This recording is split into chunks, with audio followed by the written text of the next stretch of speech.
Hello दोस्तों, GK master पर आप सभी का स्वागत है। उम्मीद करता हूं कि सभी स्वस्थ होंगे और बेहतरीन तरीके से अपनी पढ़ाई कर रहे होंगे। 2 जून की करंट अफेयर की रिवीजन क्लास शुरू करते हैं दोस्तों। तो पहला क्वेश्चन देखते हैं। हाल ही में विश्व दुग्ध दिवस जो है वो कब मनाया गया है? तो ये 1 जून को विश्व दुग्ध दिवस मनाया गया है। ये अंतर्राष्ट्रीय स्तर पर मनाया जाता है। अगर राष्ट्रीय दुग्ध दिवस की बात करें तो कब मनाया जाता है? 26 नवंबर को मनाया जाता है। और 26 नवंबर को एक और दिवस भी मनाया जाता है। वो कौन सा दिवस है? तो वो संविधान दिवस मनाया जाता है।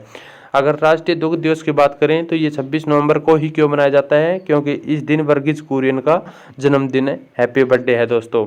और वर्गीज कुरियन को श्वेत क्रांति का जनक माना जाता है। और अंतर्राष्ट्रीय दुग्ध दिवस है जो 1 जून को मनाया जाता है, ये FAO के द्वारा मनाया जाता है। FAO की बात करें तो इसका 16 अक्टूबर 1945 को इसका गठन किया गया था। और रोम इटली में इसका हेडक्वार्टर है।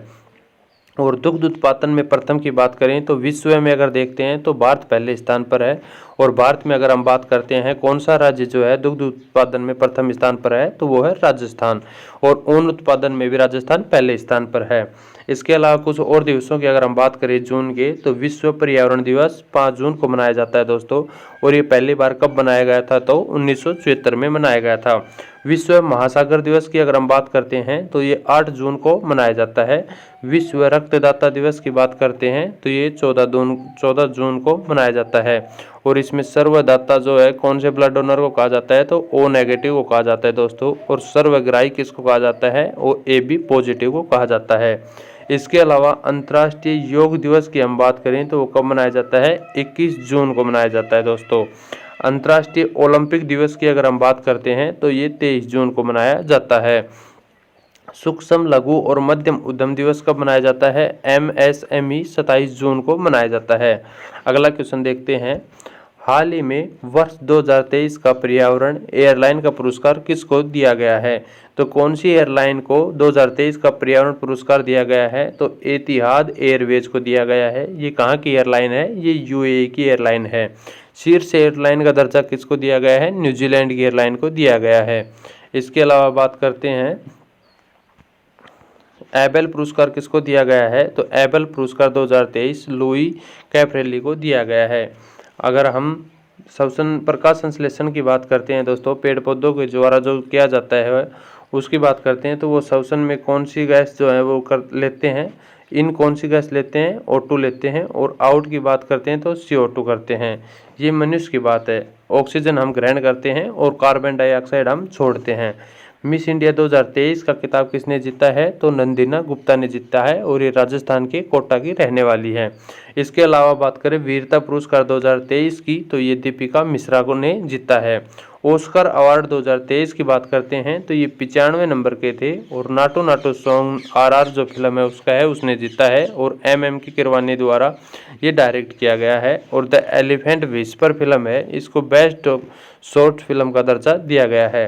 सरस्वती सम्मान पुरस्कार की बात करें तो वो शिव शंकरी को दिया गया है। सूर्यवंशम के लिए दिया गया है। व्यास सम्मान की बात करें तो ये ज्ञान चतुर्वेदी को दिया गया है पागलखाना के लिए। ग्रैमी पुरस्कार 2023 की अगर हम बात करें तो किसको दिया गया है? रिकी केज को दिया गया है। और इन्होंने इसको तीसरी बार जीता है। इसके अलावा बात करते हैं तो G7 2023 की बैठक जो है और क्वेड की 2023 का बैठक जो है जापान में की जा रही है। और SCO 2023 की अध्यक्षता भारत इसकी अब की बार कर रहा है। अगला क्वेश्चन देखते हैं दोस्तों। हाल ही में USA के नेतृत्व वाले समुद्री संगठन CMF से अपनी सदस्यता समाप्त करने वाला देश कौन सा है? तो संयुक्त अरब अमीरात ने CMF से अपनी सदस्यता समाप्त कर ली है दोस्तों। CMF की अगर बात करते हैं, समुद्री संगठन है ये। और ये USA के नेतृत्व में इसका गठन 2001 में किया गया था। और इसमें भारत शामिल है या नहीं है? तो भारत इसमें शामिल नहीं है। UAE की बात करें तो UAE की राजधानी कौन सी है? अबू धाबी है दोस्तों। UAE ने अभी हाल ही में अपना एक मिशन लॉन्च किया था मंगल ग्रह के लिए। उसको क्या नाम दिया गया था? तो उसको होप मिशन नाम दिया गया था। स्वेज नहर की हम बात करते हैं तो ये भूमध्य सागर और लाल सागर को जोड़ती है दोस्तों। इसके अलावा हम बात करें तो आंसुओं का प्रवेश द्वार किसको कहा जाता है? आंसुओं का प्रवेश द्वार किसको कहा जाता है? तो बाब उल मंदेव संधि को आंसुओं का प्रवेश द्वार कहा जाता है। ये किसको जोड़ती है दोस्तों? तो ये लाल सागर को और अदन सागर को जोड़ने का काम करती है। अगर नाटो की हम बात करते हैं तो इसका गठन कब किया गया था? 1949 में किया गया था। नाटो का हेडक्वार्टर कहाँ पर है? ब्रुसेल्स, बेल्जियम में इसका हेडक्वार्टर है। नाटो में नवीनतम 31वां सदस्य किसको बनाया गया? तो फिनलैंड को बनाया गया है दोस्तों। यूरो अपनाने वाला 20वां देश कौन सा है? तो वो क्रोएशिया है दोस्तों। इसके अलावा बात करें एनडीबी का नवीनतम सदस्य किसको बनाया गया है? न्यू डेवलपमेंट बैंक का सदस्य मिस्र को बनाया गया है दोस्तों। अगर इसके हेड की बात करें तो डिल्मा रोसेफ इसके वर्तमान में हेड हैं। डब्ल्यूटीओ की अगर हम बात करते हैं तो इसका हेडक्वार्टर जनेवा में है दोस्तों। इसमें सदस्य कितने हैं? 164 इसके सदस्य हैं। डब्ल्यूटीओ की स्थापना कब की गई थी? तो 1 जनवरी 1995 को इसकी स्थापना की गई थी। अगर आसियान की हम बात करते हैं दोस्तों तो 1967 में आसियान की स्थापना की गई थी। जकार्ता में इसका हेडक्वार्टर है। और आसियान का भी अभी हाल ही में नवीनतम सदस्य देश बना है 11वें नंबर का। किसको बनाया गया है? तो तिमोर लेस्ते को बनाया गया है दोस्तों। इसमें भारत शामिल नहीं है। आसियान में भारत को शामिल नहीं किया गया है। सार्क की बात करते हैं तो 1985 में इसका गठन किया गया था। काठमांडू नेपाल में इसका हेडक्वार्टर है दोस्तों। सार्क में कितने सदस्य हैं? 8 सदस्य हैं। भारत इसमें शामिल है या नहीं है? तो भारत इसमें शामिल नहीं है दोस्तों। G20 में भी भारत शामिल नहीं है दोस्तों। अगला क्वेश्चन देखते हैं। एकीकृत अपशिष्ट प्रबंधन और जलवायु उन्मुख सुधार के लिए CITIIS 2.0 योजना किसकी सहायता से प्रारंभ की जा रही है? तो ये फ्रांस देश के द्वारा फ्रांस की सहायता के द्वारा से प्रारंभ की जा रही है दोस्तों। इसका पहला ये 2.0 यानी इसका सेकंड चरण है। इसका पहले चरण की अगर हम बात करते हैं तो वो 2018 में शुरू किया गया था। 12 शहरों में शुरू किया गया था उस समय। और अब की बार जो है ये 2023 से 2027 के लिए चलाया जा रहा है। इसके अलावा एक्स्ट्रा फैक्ट में देखते हैं तो अंतर्राष्ट्रीय सौर संगठन की स्थापना कब की गई थी? अंतर्राष्ट्रीय सौर संगठन की स्थापना भारत और फ्रांस के द्वारा COP21 के आयोजन के समय की गई थी। और इसका हेडक्वार्टर जो है वो गुरुग्राम में स्थापित किया गया है। COP27 की अगर हम बात करें तो इसका आयोजन मिस्र में किया गया था दोस्तों। शर्म अल शेख ने इसकी अध्यक्षता की थी। COP28 की बात करते हैं तो ये UAE में आयोजन किया जा रहा है। COP फर्स्ट कहाँ पर आयोजित किया गया था? 1995 में बर्लिन में आयोजित किया गया था दोस्तों। एजेंडा 21 किससे संबंधित है? ये रियो में इसका आयोजन किया गया था ब्राजील में। और ये पृथ्वी सम्मेलन था पहला 1992 में आयोजित किया गया था। 100% ODF प्लस वाला राज्य कौन सा है दोस्तों? तो तेलंगाना है। सबसे स्वस्थ शहर की अगर हम बात करते हैं 1 लाख से कम जनसंख्या में तो पंचगणी महाराष्ट्र हो जाएगा दोस्तों। अगला क्वेश्चन देखते हैं। भारत की G20 अध्यक्षता के अंतर्गत तीसरी रोजगार कार्यदल की बैठक कहाँ प्रारंभ हुई है? तो भारत की G20 अध्यक्षता के अंतर्गत तीसरी रोजगार कार्यदल की बैठक जिनेवा में आयोजित की गई है दोस्तों। G20 की अगर हम बात करते हैं तो 2022 में इसकी बैठक इंडोनेशिया में की गई थी। 2023 में G20 की अध्यक्षता जो है वो इंडिया के द्वारा की जा रही है। और इसकी थीम रखी गई है वसुधैव कुटुंबकम। और इसका शेरपा किसको बनाया गया है? तो अमिताभ कांत को इसका शेरपा बनाया गया है दोस्तों। G20 में कुल कितने देश शामिल हैं अगर ये पूछ ले आपसे तो 19 देश वर्तमान में इसमें शामिल हैं। और एक यूरोपीय यूनियन संघ इसमें शामिल है दोस्तों। इसके अलावा ILO की स्थापना कब की गई थी ये भी आपको बताना है। और 1919 की वर्साई की संधि हुई थी दोस्तों। इस संधि के तहत इसकी स्थापना की जाती है। नोबेल पुरस्कार 1959 से दिए जाते हैं दोस्तों। अगला क्वेश्चन देखते हैं। फीफा वर्ल्ड कप 2023 जो है ये कतर में आयोजित किया गया है और ये 22वें नंबर का था। इसके विजेता टीम की अगर बात करते हैं फीफा वर्ल्ड कप 2023 की तो कौन थी? अर्जेंटीना थी। और उपविजेता टीम की बात करते हैं तो वो फ्रांस थी। गोल्डन बॉल का अवार्ड मेसी को दिया गया था दोस्तों। और गोल्डन बूट का अवार्ड जो था वो एम्बापे को दिया गया था। इंटरपोल की 90वीं बैठक कहाँ पर आयोजित की गई थी? ये नई दिल्ली में आयोजित की गई थी। ब्रिक्स 2023 की जो है वो साउथ अफ्रीका में इसकी बैठक की गई है दोस्तों। अगला क्वेश्चन देखते हैं। हाल ही में राष्ट्रीय प्रत्यायन बोर्ड प्रमाण पत्र प्राप्त करने वाला देश का पहला एम्स कौन सा बना है?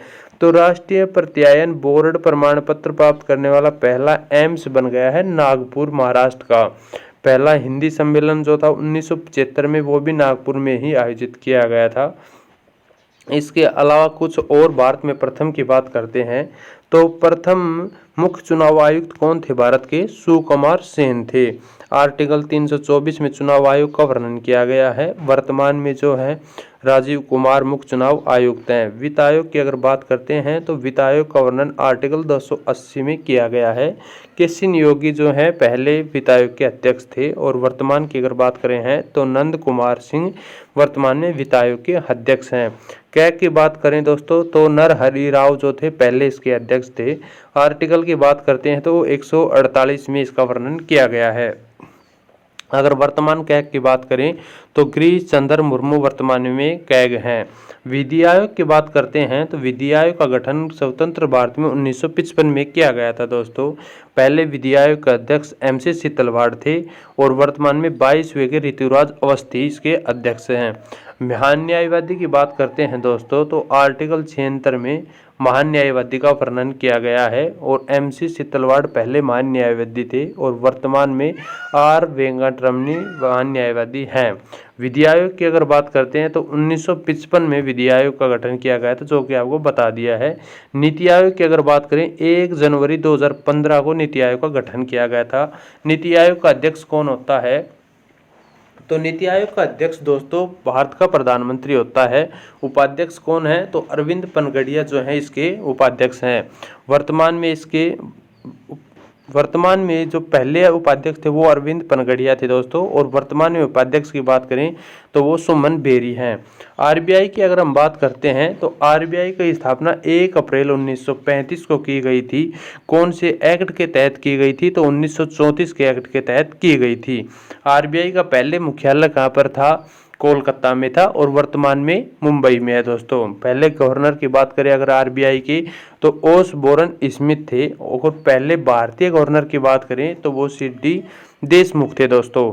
वर्तमान में अगर RBI के गवर्नर की बात करते हैं तो वो शक्तिकांत दास हैं। अगला क्वेश्चन देखते हैं दोस्तों। वित्तीय वर्ष 2022-23 में भारत के सकल घरेलू उत्पाद में कितनी वृद्धि दर दर्ज की गई है? तो 7.2% वृद्धि दर दर्ज की गई है और राजकोषीय घाटे की बात करते हैं तो वो 6.4% रहने की अनुमान लगाया गया है। भारत का सबसे बड़ा व्यापारिक भागीदार देश कौन सा है? तो वो USA है दोस्तों। भारत में सर्वाधिक निर्यात किस जिले से हुआ है? तो जामनगर गुजरात से हुआ है दोस्तों। GDP और प्लस विदेशों से प्राप्त आय को GNP सकल राष्ट्रीय उत्पाद कहा जाता है दोस्तों और GDP जो होता है इसको सकल घरेलू उत्पाद कहा जाता है। अगला क्वेश्चन देखते हैं। हाल ही में किस फिनटेक यूनिकॉर्न ने टर्बो UPI लॉन्च किया है? तो रेजरपेन ने इसको लॉन्च किया है। इसकी स्थापना की बात करें तो कब की गई थी? 2014 में की गई थी। भारत और किस देश के बीच में UPI पे नाउ का समझौता हुआ है? तो वो सिंगापुर के साथ में भारत ने समझौता किया है। और RBI ने ई-रुपये डिजिटल कब जारी किया? तो 1 दिसंबर 2021 को RBI ने डिजिटल रुपया जारी किया था दोस्तों। सीमा पर UPI भुगतान सेवा प्रारंभ करने वाली फिनटेक कंपनी कौन सी बनी है? तो फोन पे बन गई है दोस्तों। इसके अलावा अगर हम बात करें दोस्तों, हाल ही में NPCI ने किस बैंक के साथ में क्रॉस बॉर्डर बिल पेमेंट सेवा ओमान में भारतीयों के लिए शुरू की है? तो वो कैनरा बैंक ने शुरू की है दोस्तों। अगला क्वेश्चन देखते हैं। हाल ही में प्रारंभ चेतावनी रिपोर्ट हैंगर हॉटस्पॉट तीव्र खाद्य असुरक्षा किसने जारी की है? तो FAO ने ये जारी की है दोस्तों। FAO के हेडक्वार्टर की अगर हम बात करते हैं तो वो रोम इटली में है दोस्तों। इसका FAO के गठन कब किया गया था? 16 अक्टूबर 1945 को इसका गठन किया गया था और वर्ल्ड फूड प्रोग्राम 1961 में शुरू किया गया था। इसके अलावा कुछ और इंडेक्स की बात करें और उनमें भारत के रैंक देखें तो खुशहाली इंडेक्स में भारत की रैंक जो है 126वें नंबर पर है दोस्तों। लॉजिस्टिक परफॉर्मेंस इंडेक्स में भारत की रैंक 38वें नंबर पर है और हैंगर में जो है भुखमरी सूचकांक में 107वें नंबर पर है। मानव विकास सूचकांक का आधार साक्षरता, जीवन प्रत्यक्षता और आय सूचकांक इनके आधार पर निकाला जाता है और इसमें भारत की रैंक 132वें नंबर पर है दोस्तों। अगला क्वेश्चन देखते हैं। 6वीं शारजाह मास्टर्स अंतर्राष्ट्रीय शतरंज चैंपियनशिप 2023 का विजेता कौन रहा? तो अर्जुन एरिगेसी जो है भारत के, वो इसके विजेता रहे हैं। ये 6वें नंबर की जो थी शारजाह मास्टर अंतर्राष्ट्रीय शतरंज चैंपियनशिप थी और इसके उप विजेता कौन रहे? तो नादिर बेक जो हैं उज्बेकिस्तान के रहने वाले हैं, ये इसके उप विजेता रहे हैं। भारत के नवीनतम 82वें नंबर की अगर हम ग्रांड मास्टर की बात करते हैं दोस्तों तो वो कौन है? वी प्रणीत जो है भारत के वर्तमान में 82वें नंबर के ग्रैंड मास्टर हैं, तेलंगाना के रहने वाले हैं। 44वां शतरंज ओलंपियाड कहाँ पर आयोजित किया गया था? तो चेन्नई में आयोजित किया गया था दोस्तों। और थंबी जो था इसका शुभंकर रखा गया था और कौन से नंबर का था? तो 44वें नंबर का था दोस्तों। भारत की पहली महिला ग्रैंड मास्टर कौन है? तो विजय लक्ष्मी पंडित जो है भारत की पहली महिला ग्रैंड मास्टर है। इसके अलावा बात करें तो अंतर्राष्ट्रीय शतरंज महासंघ के उपाध्यक्ष किसको बनाया गया है? तो विश्वनाथ आनंद को बनाया गया है। माइंड गेम पुस्तक किसकी है? तो माइंड गेम पुस्तक विश्वनाथ आनंद की है दोस्तों। ब्रिटेन के बर्मिंघम में चमलाल बने भारतीय मूल के पहले लॉर्ड मेयर बने हैं दोस्तों।